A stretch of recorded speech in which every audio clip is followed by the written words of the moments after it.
journal du Off.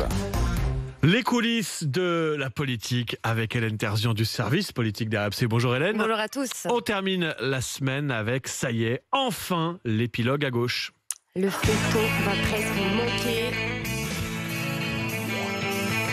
J'ai reconnu. Cette sitcom à la cafette du QG de la France Insoumise ou du siège du PS avec des histoires d'amour, de trahison entre les Insoumis, les socialistes, les cocos, les écolos, le couple le plus passionnel de la sitcom, un peu les Rachel et Ross de la gauche. Eh bien, ce couple est donc officiellement ensemble. Hier, le Conseil national du PS a voté pour l'accord avec LFI à l'issue d'une réunion très houleuse. Mais très bien, si tu veux clarifier tes positions, mais je vais aller jusqu'au bout. Olivier Faure ici, interrompu par une militante qui se sent insultée, mais ça, ce n'est rien à côté des discussions qui ont eu lieu toute la semaine entre LFI et le PS avant d'aboutir à cet accord. On commence à en avoir les coulisses. Déjà, on a passé 3 jours à négocier pour savoir comment on allait négocier, nous dit un négociateur du PS. Un insoumis explique quant à lui que l'on n'en sait que 1% de l'histoire. Il y a eu 20 milliards de rebondissements dans quelques temps. Il faudra en faire un film.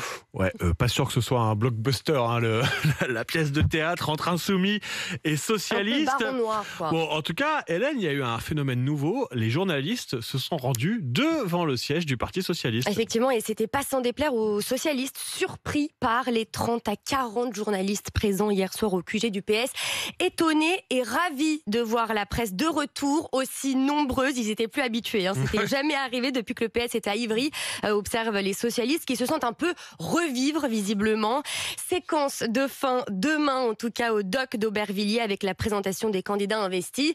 Un insoumis veut rassurer, on a bien conscience qu'il ne faut pas que ce soit une grand-messe autour de Jean-Luc Mélenchon. Et puis, législatif toujours, la majorité présidentielle a publié hier une première vague d'investiture. Oui, 187 candidats sont pour le moment officiellement investis sous le nom de la Confédération Ensemble.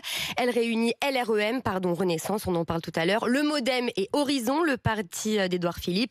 Le service politique de RMC a épluché la liste. Il y a une mère au foyer, une viticultrice, un éleveur, 3 médecins, une psychologue, beaucoup de députés sortants, 10 ministres et un ancien Premier ministre. Nous vous l'avions révélé sur RMC. Manuel Valls sera bien candidat dans la 5e circonscription des Français de l'étranger. En revanche, personne pour l'instant dans la circonscription des Français du Maghreb, alors que le nom de Zineb El Razoui circule.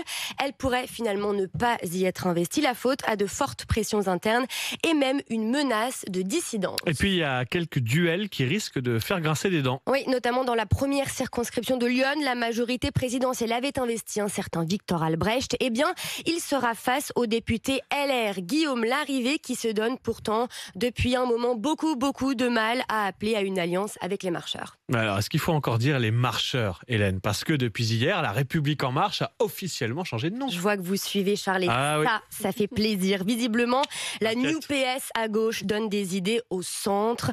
Ne dites plus La République En Marche, mais Renaissance. Donc, c'est le nouveau nom du parti présidentiel. C'était un peu la surprise du chef hier. Même certains cadres l'ont appris en pleine conférence de presse. Alors, pourquoi ce nouveau nom? Parce que Macron cherche à laisser une grande trace dans l'histoire, dit un de ses soutiens.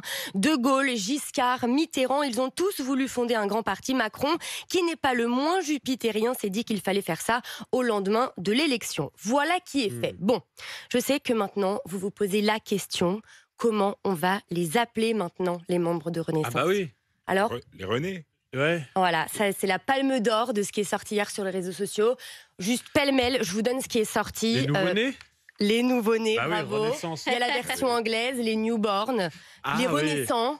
Les phénix pour renaître de leur cendre. Je suis pas sûr qu'il y ait que des phénix.